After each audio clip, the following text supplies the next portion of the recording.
Chittoor update news కి స్వాగతం. ప్రతిభావంతులైన క్రీడాకారులను గుర్తించి అంతర్జాతీయ స్థాయి క్రీడాకారులుగా తీర్చిదిద్దడమే తమ లక్ష్యమని సాఫ్ట్ బాల్ అసోసియేషన్ రాష్ట్ర గౌరవ అధ్యక్షులు పి షణ్ముగం తెలిపారు.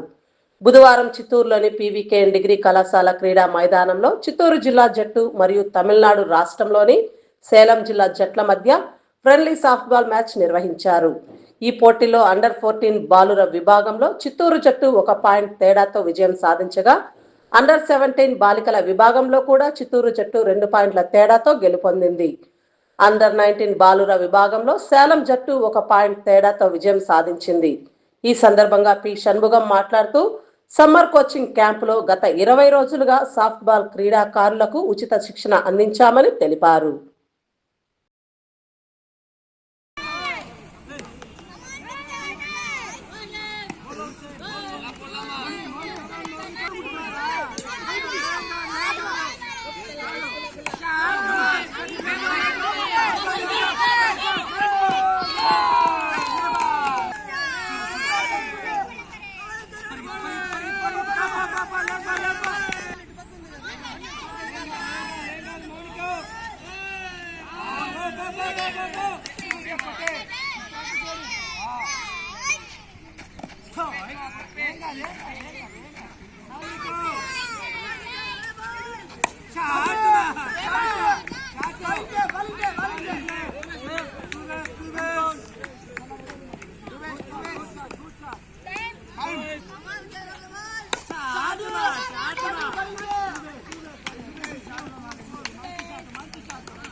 ఆంధ్రప్రదేశ్ చిత్తూరు జిల్లా సాఫ్ట్ బాల్ అసోసియేషన్ తరఫున గత 20 రోజులుగా కూడా కలెక్టర్ గారి చిత్తూరు జిల్లా కలెక్టర్ సుమిత్ కుమార్ గారి చొరవతో చిత్తూరు జిల్లా సాఫ్ట్ బాల్ అసోసియేషన్ తరఫున 20 రోజులుగా సమ్మర్ కోచింగ్ క్యాంపు నిర్వహించడం జరిగింది.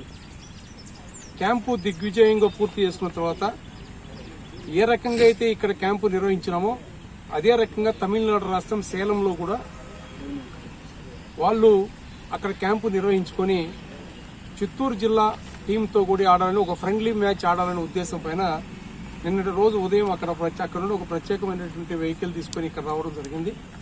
నిన్నటి నుండి కూడా అండర్-14, అండర్-17, అండర్-19 బాయ్స్ అండ్ గర్ల్స్ వాళ్ళ కోచ్ల ఆధ్వర్యంలో 2 రోజులు కూడా ఈ యొక్క క్రీడల్ని చేయడం జరిగింది. ముఖ్యంగా ఈ రోజు చివరి రోజులో ఫైనల్ గా కూడా ఇప్పుడే 1 గంట ముందు కూడా అండర్-14 బాయ్స్ తమిళనాడు, సేలం అండ్ చిత్తూరు 2 టీముల మధ్యలో హోరాహోరీగా కూడా గేమ్ నిర్వహించడం జరిగింది. అందులో హోరాహోరీ పోరాటంలో చిత్తూరు జిల్లా టీం 1 పాయింట్ తోటి గెలవడం జరిగింది. అయితే సేలం టీం కూడా గట్టి పోటీనిచ్చారు. కాబట్టి ఒక క్రీడా స్ఫూర్తితో, ఒక ఫ్రెండ్లీ మ్యాచ్ తో ఆడేటువంటి కార్యక్రమాన్ని అందరూ కూడా మంచి ఉద్దేశంతో ఆలోచించి దీన్ని స్వాగతించాలి.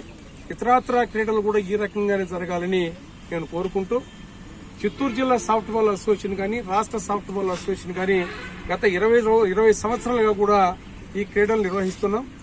మన చిత్తూరు జిల్లా, ఉమ్మడి చిత్తూరు జిల్లా ఆనాడు తిరుపతిలో నేషనల్ టోర్నమెంట్స్ జరపడం జరిగింది. అదేవిధంగా రాష్ట్ర స్థాయి టోర్నమెంట్స్ కూడా 2-3 టోర్నమెంట్లు మనం నిర్వహించడం జరిగింది దిగ్విజయంగా. ఇంకొక దసరా సెలవుల్లో కూడా నేషనల్ టోర్నమెంట్స్ తిరుపతిలో నిర్వహించాలని కూడా జాతీయ స్థాయిలో ఉన్నటువంటి సాఫ్ట్ బాల్ అసోసియేషన్, రాష్ట్ర స్థాయి అసోసియేషన్ కూడా నిర్ణయించడం కూడా జరిగింది.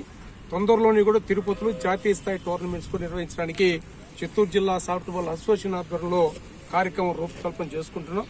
ముఖ్యంగా కూడా నేను చెప్పేది ఒకటే, ఎందుకంటే గౌరవ ముఖ్యమంత్రి నారా చంద్రబాబు నాయుడు గారు క్రీడాకారులని జాతీయ స్థాయిలో తయారు చేసి అంతర్జాతీయ స్థాయిలో ఈ దేశానికి గౌరవం తీసుకోవాలని, అందులో ముఖ్యంగా ఆంధ్ర రాష్ట్రంలో మంచి క్రీడాకారులను తయారు చేయడం ఉద్దేశమైన ఈ భారతదేశంలో ఎక్కడ లేని విధంగా 3% యొక్క స్పోర్ట్స్ కోటాని రిజర్వేషన్ ఇవ్వడం కూడా జరిగింది. అందులో భాగంగా చాలా మంది ఈరోజు ఈ స్పోర్ట్స్ కోటా కింద మొన్న జరిగిన డిఎస్సిలో ఉదాహరణకి ఈ అబ్బాయి డిఎస్సి కోటాలో పీఈటీగా సెలెక్ట్ కావడం కూడా జరిగింది. ఈ రకంగా వందలాది మంది అన్ని క్రీడల్లో కూడా వాళ్ళు గుర్తింపు పొంది జాతీయ స్థాయిలో, అంతర్జాతీయ స్థాయి క్రీడాకారులతో కూడా స్పోర్ట్స్ కోటా కింద చాలా మంది విద్యాపరంగా డాక్టర్లు కానీ, ఇంజనీరింగ్ సీట్లు కానీ, ఇంకా ఇతరత్రా ఉన్నటువంటి స్పోర్ట్స్ కోటకు ఉద్యోగాలు కానీ డిఎస్సీలో కానీ లేదా ఇంకొక రకమైన ఉద్యోగాలందరూ కూడా ఈ 3% రిజర్వేషన్ కోటా కింద అందరూ కూడా దీన్ని సక్సెస్ఫుల్ గా కూడా తీసుకుంటున్నారు. మేము కోరుకునేది ఒకటే, ఈ ప్రభుత్వం ఏ రకంగా అయితే మంచి ఉద్దేశంతో క్రీడాకారులు తయారు చేయాలని నిర్ణయం తీసుకుందో అందుకు అనుగుణంగానే సాఫ్ట్ బాల్ అసోసియేషన్ తరఫున కూడా ఇది పేద మధ్య తరగతి కుటుంబాలకు సంబంధించిన క్రీడ. ఇది గ్రామీణ స్థాయి క్రీడ. ఈ గ్రామీణ స్థాయిలో ఉన్నటువంటి ప్రభుత్వ పాఠశాలలో చదువుకున్నటువంటి మంచి క్రీడాకారులను మేము ఐడెంటిఫై చేసి వాళ్ళకు మంచి కోచింగ్ ఇచ్చి వాళ్ళకి అవసర వసతులు ఏర్పాటు చేసి జాతీయ స్థాయి అంతర్జాతీయ స్థాయి క్రీడాకారులుగా తయారు చేయాలంటే ఒక మంచి ఉద్దేశంతో మేము ఈ కార్యక్రమం ఏర్పాటు చేస్తున్నటువంటి దీనికి అందరూ కూడా క్రీడా స్ఫూర్తి కలిగిన అందరూ కూడా మాకు సహకరిస్తున్నారు. ముఖ్యంగా జిల్లా కలెక్టర్ గారు అయితే మేము ఏదడితే అది ఆయన అన్ని రకాల వసతులు కల్పిస్తూ వాళ్ళకి సౌకర్యాలు కూడా కల్పిస్తున్నారు.